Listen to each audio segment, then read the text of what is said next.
नजरिया के दोष बा किस्मत के खेले, तोहरा बिना लागे सोना हर एक में। दिलवा के धड़कन तोहरे नाम पुकारे, रात भर जागी अखियां नीर उतारे।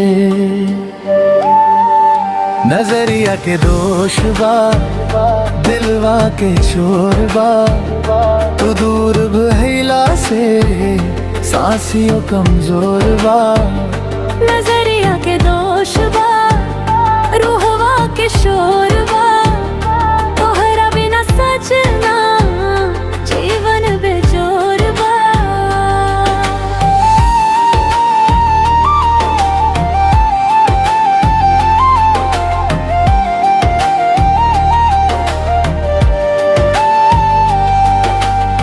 बरगद के छाँव तले बैठल रहनी साथ, आज ओही डगरिया पूछे तोहार बात।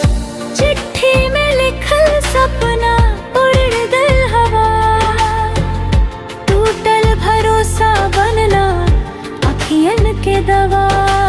चांद भी उदास बा तारा सब रोवेला, तोहरे बिना ए जान मनवा ना सोवेला।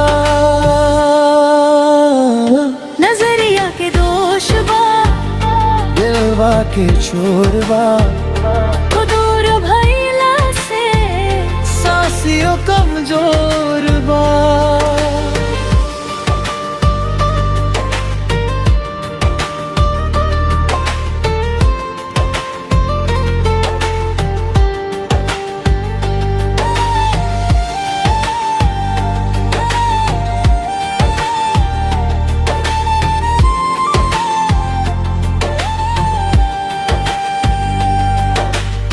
सावन भी भींजल मनवाना भींजाइल, तोहरे बिना हर रंग फीका पड़ गई। मंदिर में मांग लूं तोहरे संग जन्म, किस्मत लिख दे इस अकेलापन के करम। याद के पन्ना रोज पलपत रहनी, खातिर आजो तड़पत रहनी। अगर लौट के आ जाइबू फिर से दुनिया सजा दे, टूटल दिल के हर टुकड़ा हंसी से फिर मिला दे। नजरिया के दोष बा किस्मत के खेल बा, तोहरे बिना सजना हर खुशी फेर बा।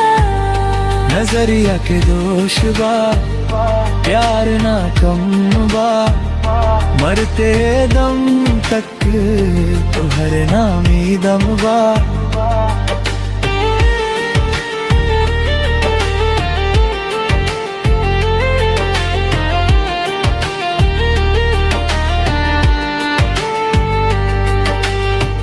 जब जब हवा चली तुहारे सांस आई, नाम तोहार लेके दिल मुस्कुराई।